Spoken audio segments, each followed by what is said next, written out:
It started small. The most horrible things always do.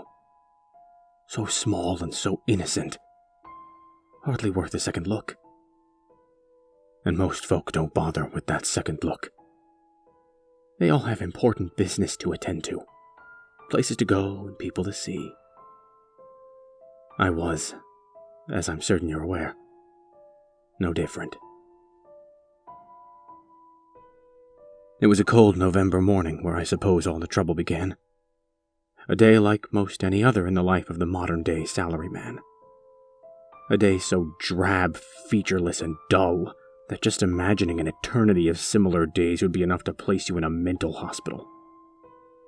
Like proverbial cattle, I and so many others like me got up, washed, fed ourselves, shaved, and showered, not necessarily in that order. Like cattle, we herd ourselves into cars, trains, and buses, and flock to whatever prison serves as home for the next 8-hour shift. Nobody likes to admit that by and large, the general population of America is a mass of virtually identical homunculi, performing the same tasks in the same ways, with the same tools and the same attitude. But I like to think of myself as having just a touch more personality. Just like everyone else. The irony was, at the time, lost to me. Nevertheless, I found my own little ways to show the universe that I was not just one more man in a line of unremarkable livestock. Call me pretentious, if you want. Maybe I am. Maybe I was. But I think that in some way everybody wants to think of themselves as more than we are. It's the only way to survive in the concrete jungle. As soon as you start to see how undistinguishable from everyone else you are, the light starts to fade. All those after-school specials about individuality and the importance of the self start to fade away to be replaced with the awful truth that none of us are special. Not anymore.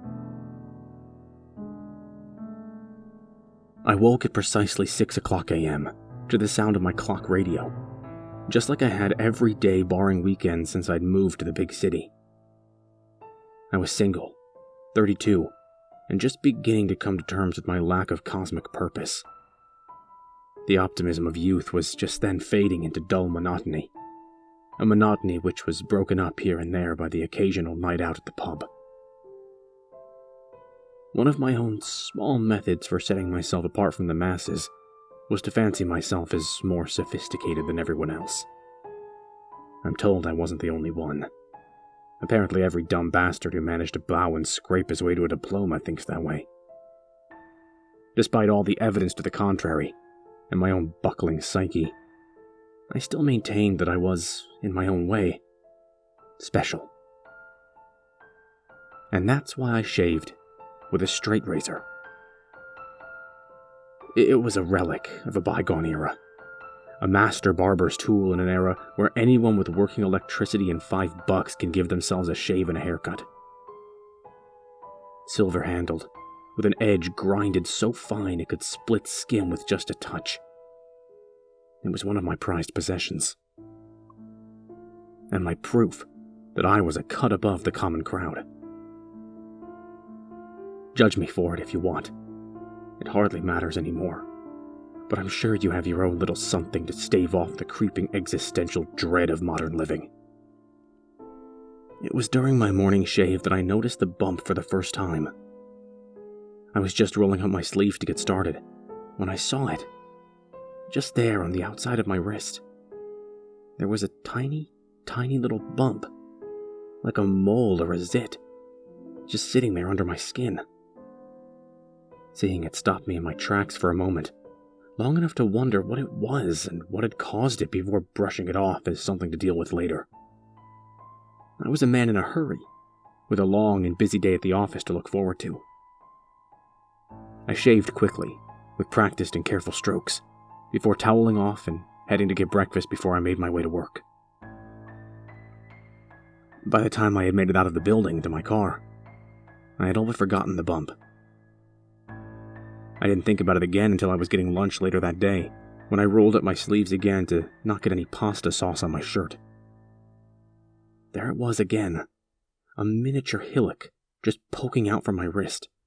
So small it was barely even there, though I wasn't sure at the time if it was the same size it had been that morning, or if it had gotten a little bit bigger. I still couldn't be sure what it was, but I didn't want anyone to see it if I could help it. If it was a zit, I would pop it later. After all, popped zits bleed, and if pasta sauce is bad, then blood on a white shirt is 100 times worse. I went about the rest of my day without incident, now struggling to tame my self-consciousness about the perceived zit. As I'm certain many of you can relate to, as soon as you've spotted any blemish or imperfection, you're convinced the whole world has seen it too. That was my life for the rest of that day, tugging my shirt sleeve down over my wrist, every chance I got to make sure nobody saw the ugly growth. By the time I made my way back to my car and started my commute, I was desperate to try and pop the damn thing and be done with it. I could only count myself lucky that it had sprouted on my arm and not my face, where it would have been impossible to hide. I got the first idea that something was wrong when I returned home to dispose of my problem. I'd had terrible acne throughout my teenage years, and I knew exactly how to pop a zit even before it came to a head. But this one was different. Different from anything I'd ever dealt with before. It had no give, and no pain when pressed by my fingers. It felt hard, calcified, almost like a bone. A wayward knuckle far away from where it was supposed to be on my hand.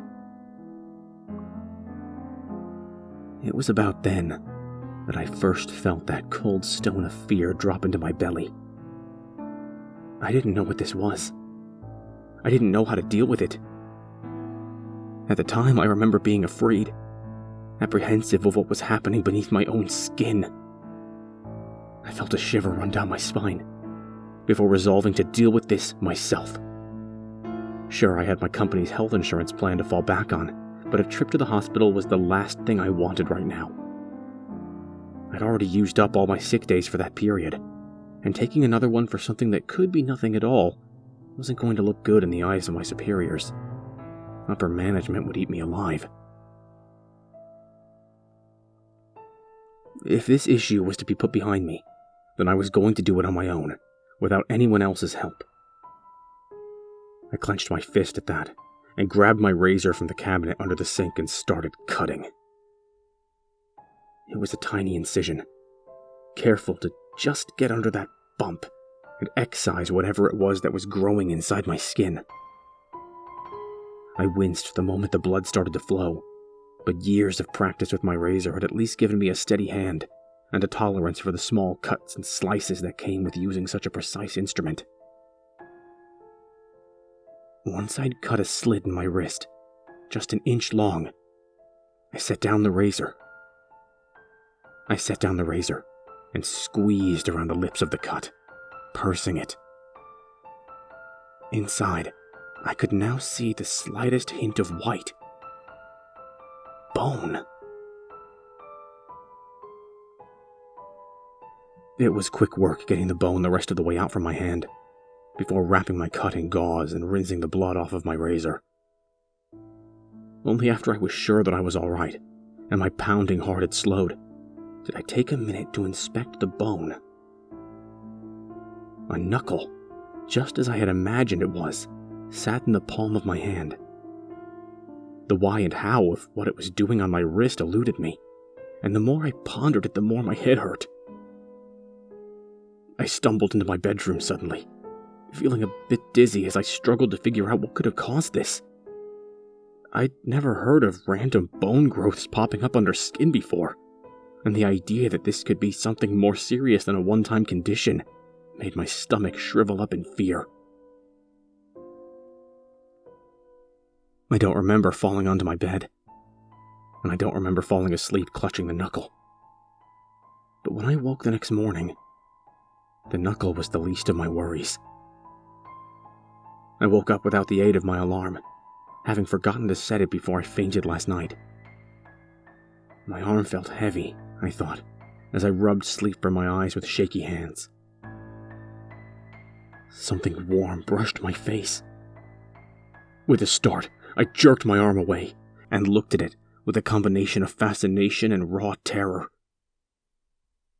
From my wrist, piercing right through the gauze, was a full, extra finger, hanging limp and lifeless, with only a slight twitching to signify that it was anything more than a piece of meat. I remember the feeling of my throat closing, chest constricting as panic flooded my senses. The choked scream that died before it could pass my lips. This was completely impossible. There was no precedent for it. Was there?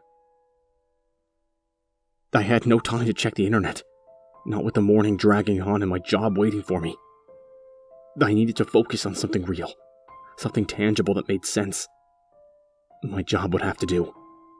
But there would be no easy way to hide the finger from my coworkers. I had to get rid of it. Staggering to my feet, I made my way to the bathroom and snatched the razor from the sink, holding it to my wrist with a trembling hand. Deep breaths. Small mutterings of encouragement. I could deal with what it was later. I could deal with how it had gotten there later. Right now, I had work to do.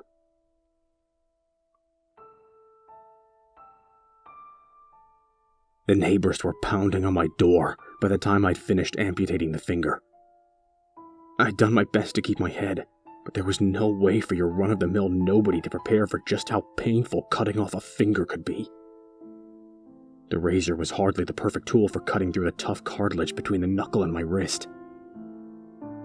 I took a moment to wrap a discarded shirt around my bloody hand before going to answer the door and explain the screaming that I was sure half my building just woke up to. "Everything all right in there?"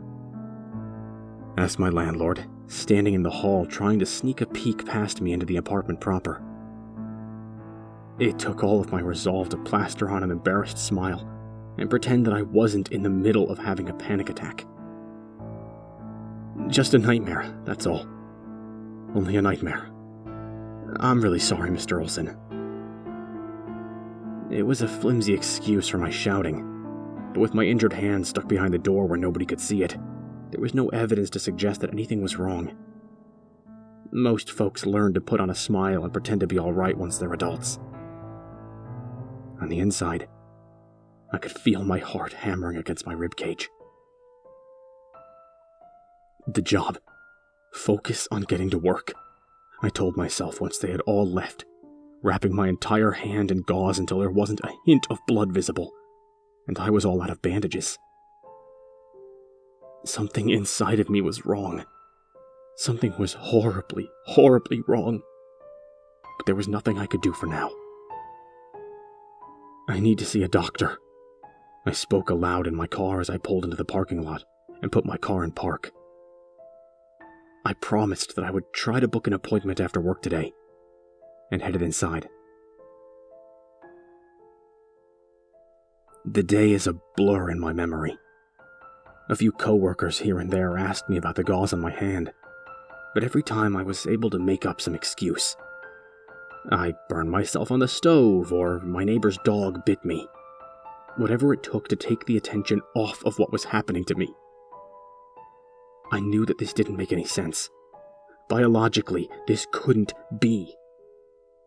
I'd heard of teratomas developing in people, strange tumors filled with teeth and hair, but I'd never heard of them growing out of a wrist, or growing back after being excised. Not only that, but I had felt that finger growing out of me. It had muscles and nerves and blood that were all my own. I skipped lunch that day, finding my appetite completely gone. By the time the workday was winding down, and I was ready to return home, there was a cold sheen of sweat on my forehead, and I could feel a new, tiny finger beginning to worm its way out from the wound where I had cut away the last one. Goosebumps ran up my arms as I walked to my car, trying my hardest not to break into a panicked run. All I wanted to do was go home, to be away from anything and anyone. All thoughts of booking that appointment to see a doctor was forgotten, and I found myself consumed with the need to just be home where I would at least feel safe. It was when I was buckling my seatbelt that I realized the goosebumps on my arms weren't goosebumps. My breath came in wheezing gasps as I struggled out of my coat and tore off my tie. The buttons of my shirt burst off as I ripped it from myself and looked down. A scream died in my chest as my mind struggled to even comprehend what I was seeing. At least 50 more bumps were growing out of the skin of my arms, having made their start sometime throughout my day. Looking back, I can't understand how I didn't feel them sooner, but they were here now.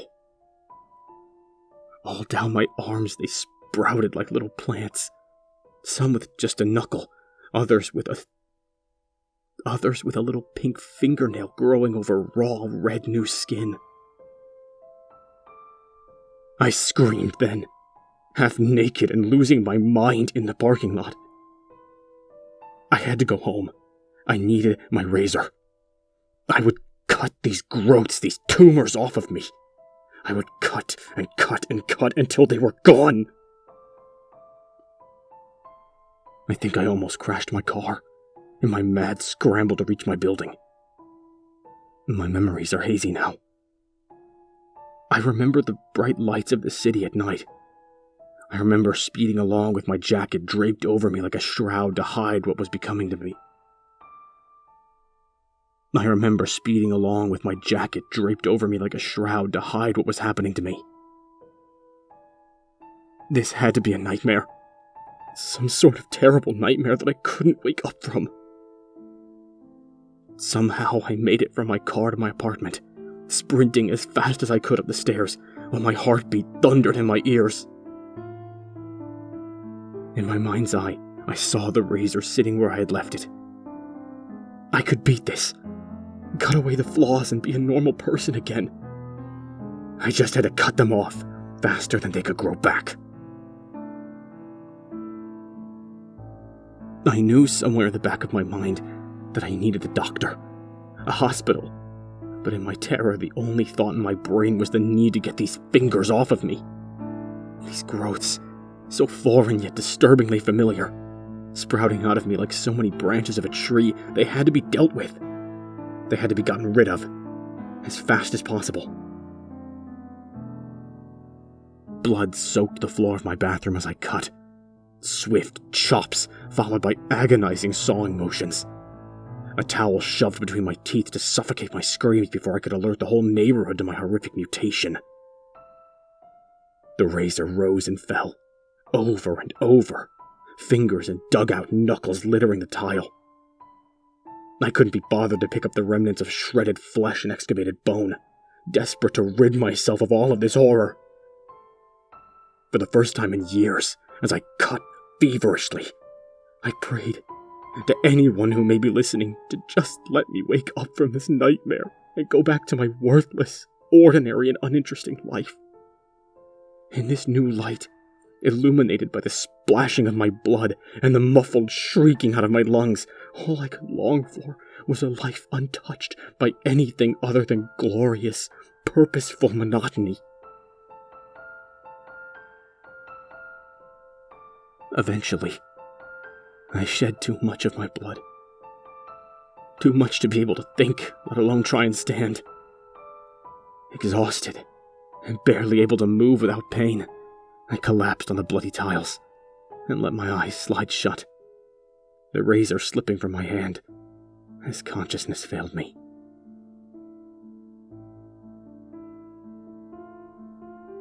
My whole body felt heavy when my eyes opened again, leaden and top-heavy, with far too much mass towards the top than was natural.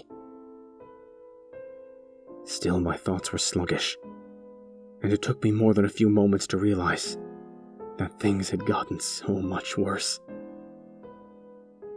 I was standing, with arms raised up above my head, feet flat on the tiles, toes digging down into the wood foundations beneath my floor.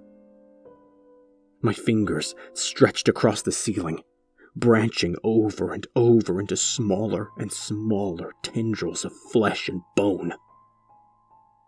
I realized, taken root. New toes had grown from the soles of my feet, wriggling and burrowing down under the bathroom tiles, fed by my terror and watered by my spilled blood. From my shoulders, arm after arm erupted, splitting and growing into limbs upon limbs upon limbs. A man-tree, immobile, without agency, destined to grow and grow and grow and grow.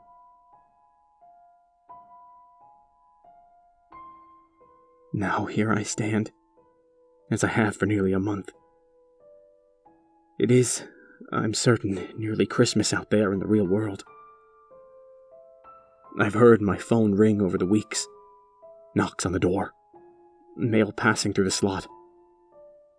I tried screaming for help at first, but the towel had grown into my face, sealed shut into my mouth by a new film of skin between my lips. I know that I've kept growing over time, despite not having anything to eat. My fingers stretch into the rafters, merging with the building and drawing life from all the people around me. My feet stretch down, toes curling around the water pipes, slaking my thirst as I drink constantly. I don't know how long it will be before I am discovered. An abomination so hideous and alien that the mere similarity to humanity makes it all the uglier. I can think, for the time being, though I have felt my thoughts growing slowly more and more basic. I imagine by the time they break down the door and discover the creature inside, I will think in the same way that an animal might. And assuming they don't try to kill me on the spot in mercy, I assume I will degrade even further. Despite it all, I can't bring myself to feel any more fear. Only cold resignation to my fate. In some strange way, I suppose I've come to realize that this was always going to be my fate one way or another. All men become food for trees eventually. Only a few of us are unlucky enough to become the trees ourselves. My eyes no longer cry. My mouth no longer screams. Here I wait, dead but not yet realizing it. A parody of man and nature as one.